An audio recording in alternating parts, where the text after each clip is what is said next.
Hello everyone, it's wonderful to see you all again today. I have another treat for you. We did gouache last week, and we're doing gouache again this week, but this time, some Russian stuff. There's a little mark on the back here that says St. Petersburg MasterClass. So I did some looking. It's from the same people that make the White Nights watercolor. So it should be a good quality, and I'm hoping so. It wasn't that expensive. It was about 25 bucks for a set of 16 20 ml jars. Come on, let's try it out. Keep this trusty X-Acto knife going. So a weird thing about this set is that it comes with a variable.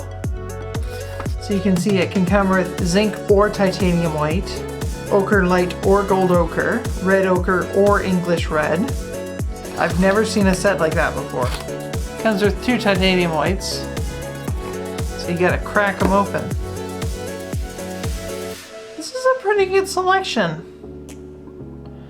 I'm not expecting too much out of the light fastness of these. Smell is very neutral. In fact, I hardly smell anything. Paint's pretty, feels kind of like poster paint. Oh my god, these are so hard to open. I'm not at risk of popping open during the transit. Let's take a goop. Oh, this one is much firmer. Very nice purple. So we're just gonna put that over there, let it dry, see if we can reactivate it. My desk is kind of a mess right now. I'm very sorry.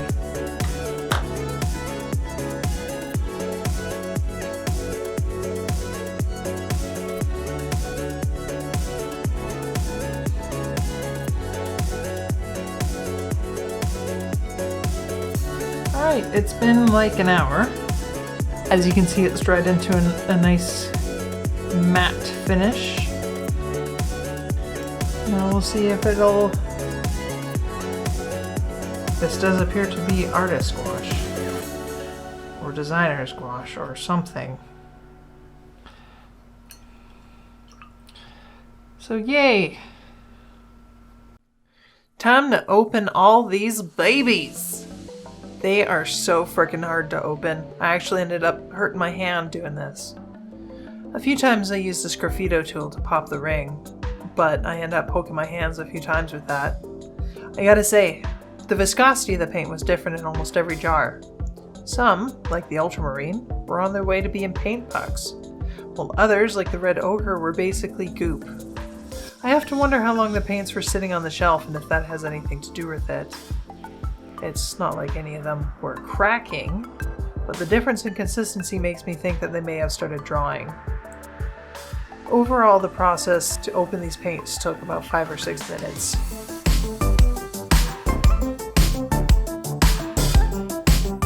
Starting again with ink scribbles to check their opaqueness. Like the Artist Loft, a lot of the warmer colors are quite a bit more transparent than I'd like, but they're not heavily layered, so it's always possible to stack more paint to make them more opaque. All in all though, they are leaps and bounds ahead of the Artist Loft ones. The blues, the greens, and the purples are almost completely opaque. It is lovely. I'm not disappointed in my purchase choices at all. The total purchase price for these was about 25 Canadian dollars. The math works out to about 8 cents per mil. You can also get them in 40 ml jars or even individually bought in jars of 100 ml. So there's a lot of opportunity for refills if your local store keeps them in stock. This particular set had a lot of earthy colors, which works for how I like to paint.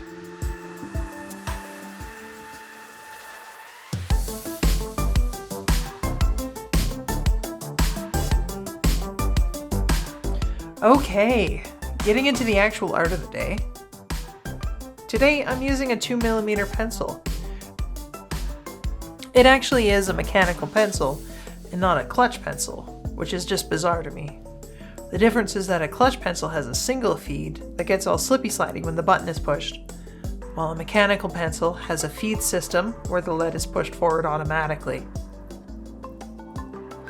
This can lead to a much higher waste of lead when compared to a clutch pencil, but the counterpoint is that a feed system can handle lead a lot more delicately than a human can, which means the lead can be much smaller. I'm liking how chunky the lead is on the 2mm pencil though. It's like a regular pencil without having to deal with the wood shavings.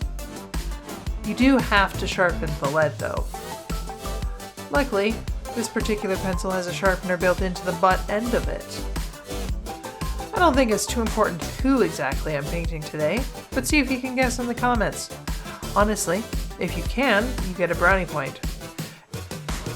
It's a loose approximation of the photo reference that I used, mostly on purpose this time. Just a few details down. It doesn't matter much since it's all getting covered, but I just really enjoy the pencil. The lead isn't great though. It's all scratchy and gets all kinds of stuck in the tooth of the paper. Next time I won't get the cheapest pencil set I can manage. This amount of paint intimidates me a little, so I'm going with a limited palette. This particular palette is called a Zorn palette, which is an earth tone red and yellow, and a black and white. This time, I'm using an ultramarine instead of the black for some added contrast. Because this is a test, I'm also going straight in and putting the entire face in paint to see how well it handles reactivation. You can see this paint isn't entirely opaque at the thickness of the layer, which in this instance is a good thing. I can still see the sketch layer, even if just barely. I am going to consider this a positive for now, just because I can't really imagine there being a paint that is opaque at what is essentially a glaze. I'm going to try some subtle shade differentiations. The paint reactivates slightly and mixes with the new layer, which makes it even more subtle. You can see it most clearly on the right cheek, but I'm definitely going to have to go back in and increase the contrast. Ah! Here's the blue now! I'm using a mixture of the skin tone and the ultramarine with a little extra white thrown in for good measure. It's good to go a bit overboard with the shading sometimes, and then dial it back a little bit later. A little bit darker for some heavily shaded areas like under the nose and the jowl lines. I'm liking the range of the paint so far. The white is a little chalky when it's mixed in, and it might have been nice to have a mixing white and a titanium white, but I guess I lost on this dice roll. Time to test some blending! The paint reactivates really well when you want it to, and it spreads easily. Oops, it's red now. I'm trying to see how much the undertone peeks through, which is not much to be honest. I'm guessing the vermilion, which is bizarrely marked as simply red, has a lot more opacity when compared to a primarily yellow-based mixture. I'm actually really liking how the forehead looks in this snapshot. It's nicely rounded and the paint blends as well as any water-based paint I've used does. Getting the hair put in. This palette mixes nicely into a good hair-colored brown, and I'm getting some nice differentiation with the lighter and darker strokes. I think I'm getting the hang of this paint. This is going to be a test of my brushmanship more than anything. I've got a tiny space to paint the eyes, and it's hard making any real shading into them to show that they're covered by the brow shadow. Right now he kind of looks like he's going into the avatar state. I'm going to get some lighter shades on the sunny side of the face too.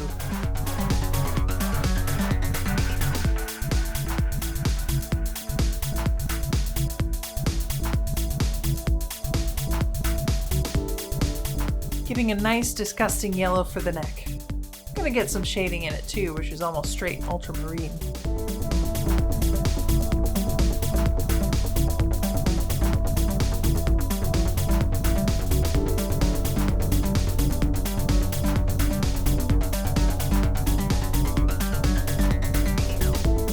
The brighter side of the neck's gotta have some love too. Have you guessed who this is supposed to be yet? Might have been more obvious if I'd used some sort of goblin green for shading.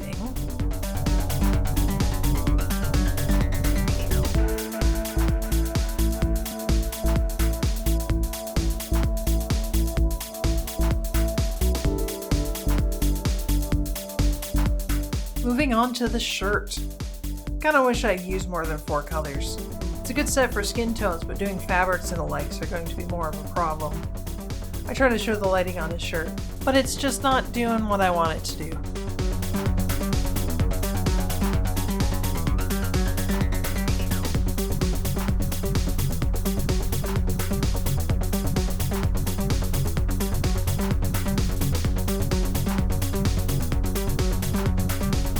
Starting on the last of the touch-ups.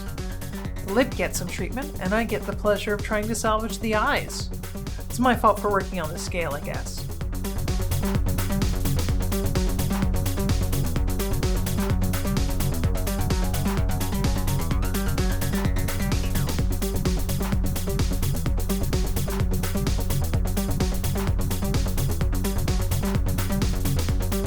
His eyes. I have to do something to his eyes.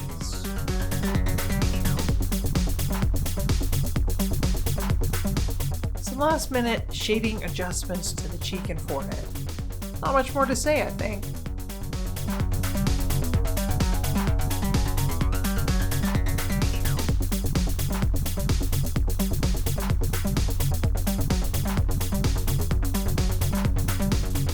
So, how are y'all doing?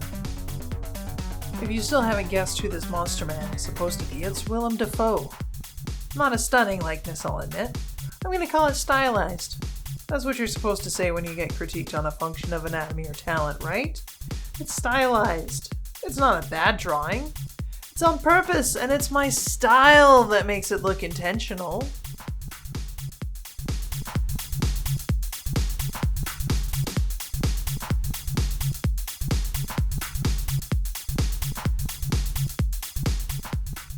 Maybe a bit of eye shine. These brushes keep a sharp point, but I'm still learning the ropes of a water amount. I have a tendency to overload the brush with water and it's all drippy. Time to put away my new toys. This really is a nice box. Okay, so there you have it. That was the MasterClass Gouache. These little guys. The paint quality was really inconsistent. Some of them, they were almost like a watery jelly. Some others, they needed to be watered down to even approach what could be considered paint. They're almost like a puck. Somewhere between like a half pan of watercolor and actual paint. Like, I mean, come on. Like, paint shouldn't do that. That being said, the quality of these paints was undeniably higher than the ones that I reviewed last week, which is the Artist Loft. The price is about 3 times as much, but you probably you literally get twice as much paint for what you're paying for. So it's a little bit over twice as much paint, a little bit under 3 times the price. So overall, doesn't really matter that much. Final verdict, I really like these paints. If you find them and you want gouache, there's no reason you shouldn't pick it up. Okay, bye!